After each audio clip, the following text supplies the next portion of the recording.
This is going to help someone that I'm ready to talk about my rejection wound. It's a story time that I've probably been too embarrassed to tell because it's not like beautiful and like glamorous that you have an inner rejection wound. Here's how exactly I discovered I had this rejection wound. A little over 2 years ago now, I was dating this dude and he had bad abandonment rejection wounds. Like they were screaming, and it didn't really click to me at the time that maybe I attracted him because I have those same inner wounds. Like I didn't have that kind of spiritual knowledge back in the day.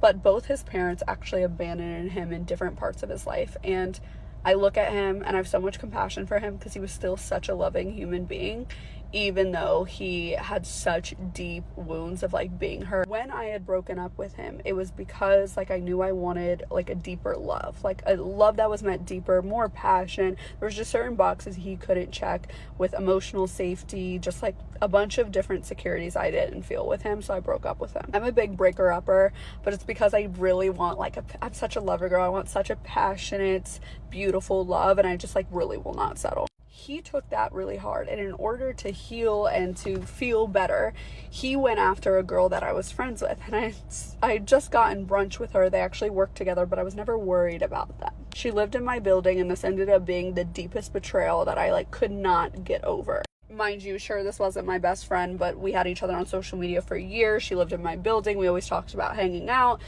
We had just gone to brunch together the month before, and I talked about my man. How I found out they were together is I went and to her story one day. She didn't even unfollow me. She posted them on a vacation together, and I had the crash out of a century because I knew he still loved me. So I'm like, what is going on here? Like, genuinely, this can't be what I'm saying. And then they started dating long term after that, and I would see his car outside every day, and it's like I'm trying to heal, but his car's outside and he's dating someone I know. It was the deepest betrayal I had felt, and this is when the rejection wound started coming up. Even though I broke up with him, I felt so rejected. You never loved me, and it was like I could not get over this. It took me a year to get over this, and we were together for less than a year. We were together for maybe like 9 months. I was going to intensive hypnotherapy. I just felt so unlovable and so betrayed. Even though I broke up with him, he can move on. The situation's a little shitty, you know, but he has every right to move on if he wants to, even though it was fast. But it being fast meant like my world was crumbling. I've never had a reaction like that. Like I actually felt like I was falling apart,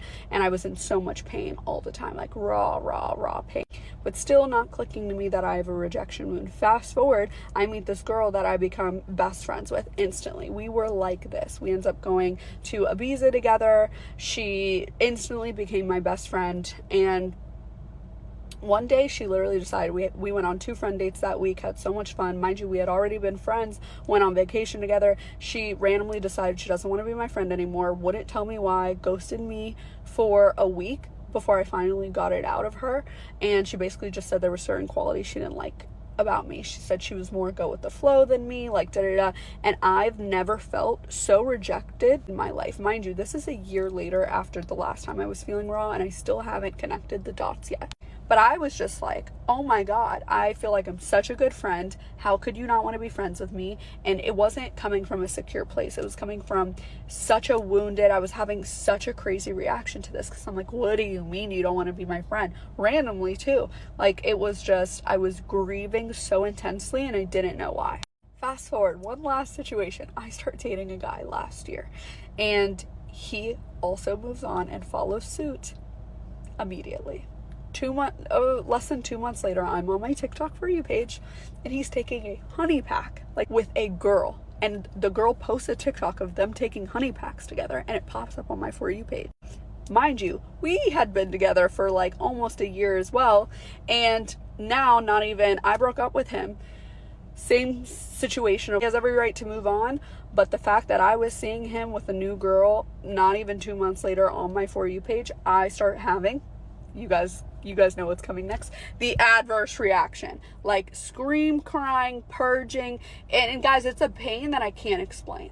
And this is ultimately what brought me to Jesus. I started going to a new therapist that was a pastor, and she goes, you have deep abandonment and rejection wounds. And then the light bulb went off from the first boyfriend, who I knew, it was like almost like he was wearing it like a badge. Like, you could just tell this man was wounded. Like, I didn't need extensive spiritual knowledge to tell how wounded he was, but my wounds felt like they were so much deeper and I couldn't see them as clearly. And I'm like, why does people moving on from me, if I broke up with them, create such a deep reaction? And it's because I truly feel like they're leaving me because they're moving on with someone else, even though I had already left them. This was the start to healing my abandonment and rejection wounds, and I truly feel like 80-90% healed.